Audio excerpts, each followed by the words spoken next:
there's a better way to do sanitizing, or rather have sanitizing done for you, than calling mysqli real escape string or calling some function like that yourself. And that's a fine way of doing it. That's what we did for HTML. Prepared statements. And one reason they're better, prepared statements do two good things for you. And if you ask somebody what do prepared statements do, the order they list these two things in sort of gives away if they're a database person or a security person. I think the most important thing they do is the improved correctness. It does this sanitizing for you. It also does some type checking for you. So yeah, that's good and happy. And it results in improved performance, especially if you're having a query that you use many times over and over on a single page. Okay, so what is a prepared statement? It's a pretty obvious thing. It's a query where you leave one of the things you want to input, you just write it as a question mark. So like select star from inventory where product equal question mark. Okay, and the idea is, hey, this is the query that we're going to be making in the future, and I'll tell you what to use for that question mark in the future. It's just like defining a function and saying, hey, here's the code that I'm going to be running, and by the way, I'll tell you what these different parameters are when I call it in the future. So, okay.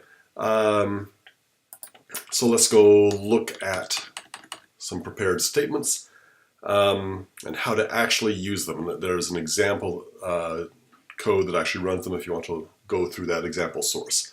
The second half of the page, the first half page just has standard queries. The second half uses prepared statements. Okay, so you make your prepared statement. It has question marks in it. Okay, great. You go ahead and, to actually make a prepared statement within the PHP language, first you call mysqli statement init. So wherever you see mysqli underscore statement, these means prepared statement. Think prepared statement and it makes more sense. Okay, so initialize this database connection. Link might be your database connection. Initialize this database connection to make a brand new prepared query. Okay, so prepared statement. This gives you back, I'll call it statement, this gives you back an empty prepared statement. Then you need to go ahead and prepare the prepared statement. Oh my goodness. So how do we do that? MySQLi statement prepare, give it that variable, the thing you just got back, the totally uninitialized question, and the string that contains question marks in the middle of it. So here select num on shelf and seller from inventory where product equal question mark and container size is bigger than question mark. Okay, so this is a reasonable sort of query you might make.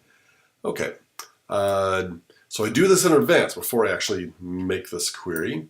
Okay, you can actually combine these two. There's something called mysqli prepare. It doesn't have statement in it. MySQLi prepare, and you can combine these two into one. That's probably a little bit more convenient. But okay, great. Now you have our variable statement holds this prepared thing, and now here's what you'd think. You'd be calling a function. It's like, hey, I want to go and say, hey, database, here's the prepared statement, and here are. I needed to give you two different question marks in there. Here's the product number and the minimum size that I'm looking at. So I'd call some function where I pass in the statement, a string for the product, and a number for the product size. That would make a lot of sense. You know, like, hey, wishfully execute prepared statement. When you pass in those three things, that'd be awesome. That'd be so awesome it can't be done. Okay, so not in PHP at least. Other languages get a little bit closer than that. I have a footnote about how you use prepared statements in Java. It makes a little bit more sense. PHP does it in a mind-bogglingly confusing way for no good reason. There's no reason they use this really weird approach to get this. Okay, here's what you do. You bind new variables to the SQL parameters. Okay, you only do this, by the way, you do this once for every question mark that was in your query. Okay, so, and it's called mysqli statement bind parameter, and here's what you do. Okay.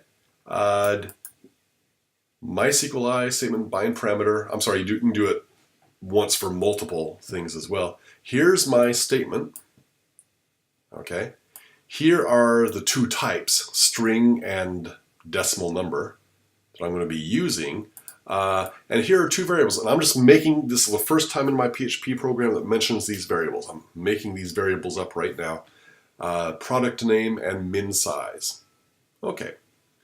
Now, what does this do? This says, hey, whenever I run this prepared statement in the future, to fill in those question marks, I'm going to look in these two particular PHP variables. Whatever they hold at that moment in the future is what I'll use. Okay? So then you can go ahead and assign to product name. You can assign to min size. Great. And then you go ahead and call mysqli statement fetch. Okay? And that actually executes the statement. Okay? And then if you want to run the same query 5 more times, but with Snickers and 12 or whatever, you would assign into product name again with Snickers. You'd assign 12 into min size, and you'd make the same query again. That is, you'd call mysqli statement fetch again.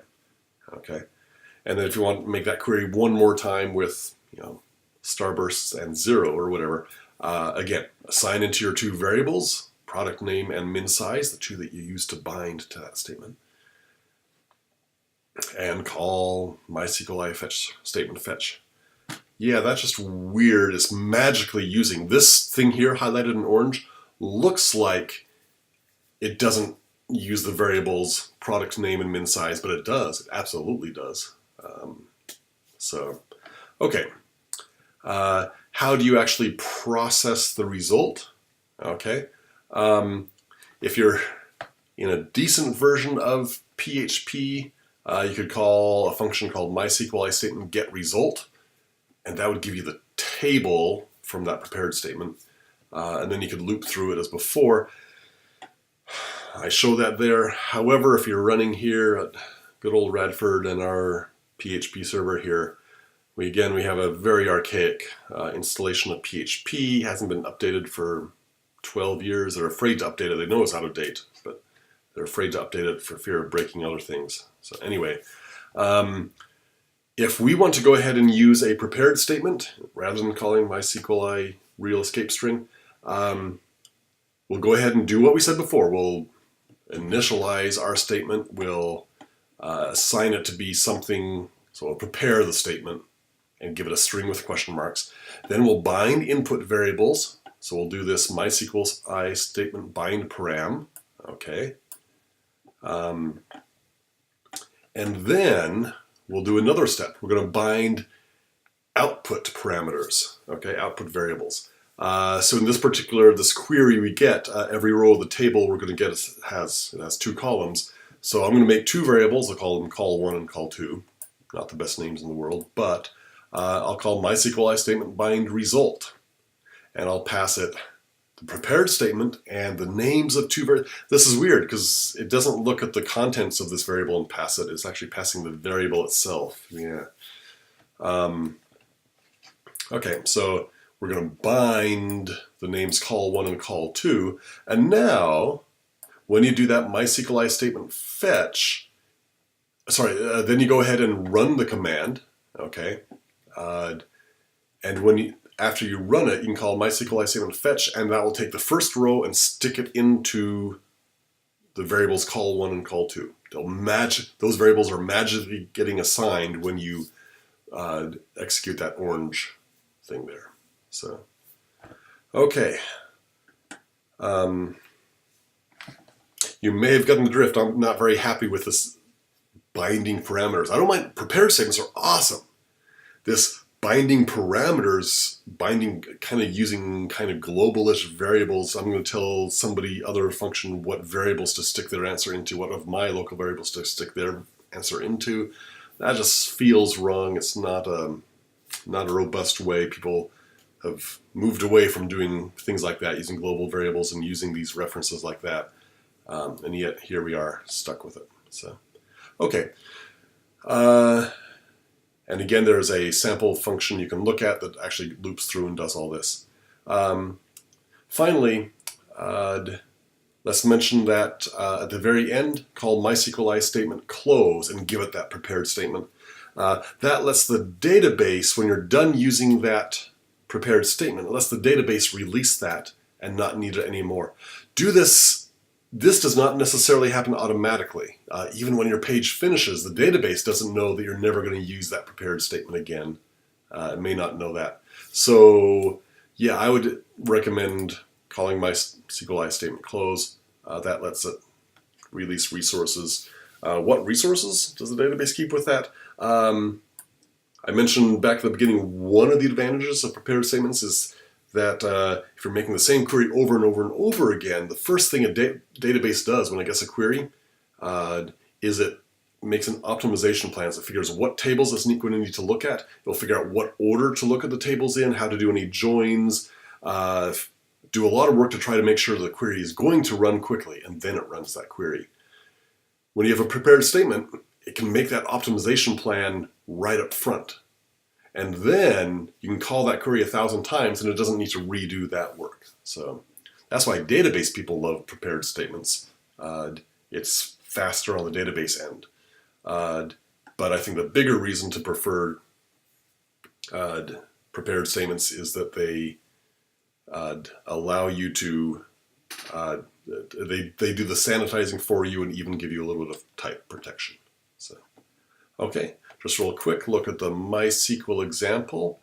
There's a bit of stuff about using prepared statements, and it simply shows the result of the table here. Let's go and look at the prepared statements.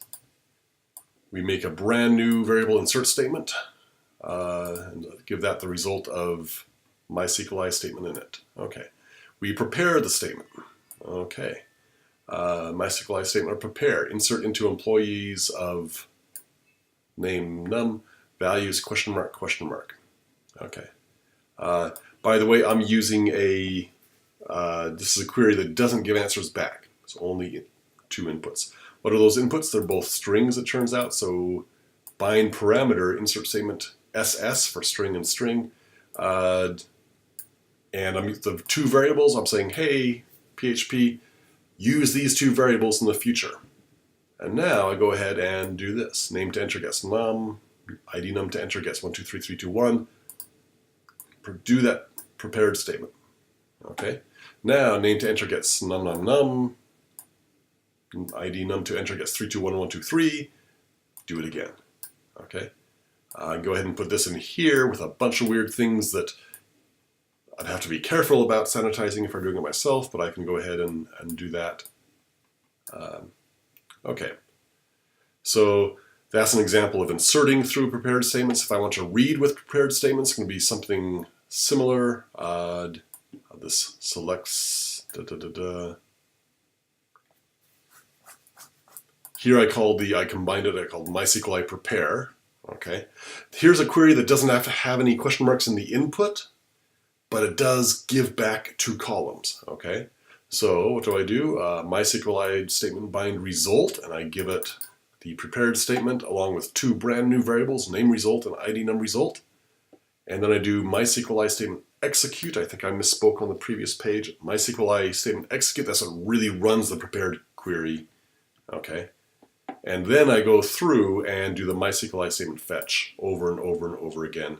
And notice that I just call MySQli statement fetch. That's going to set 2 of my own variables. It's going to set my variable name result, and it's going to set my variable ID num result. And that's why I can use them inside here. Okay. And again, why did it set those 2 variables? Because those are the things that I used with bind result. So, okay.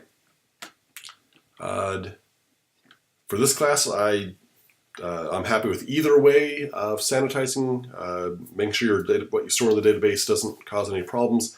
I kind of recommend the prepared statements, except not in PHP. I think that's going to be my gut answer. So, okay. One more short video about idiosyncrasies of storing passwords in a database. That will come up next.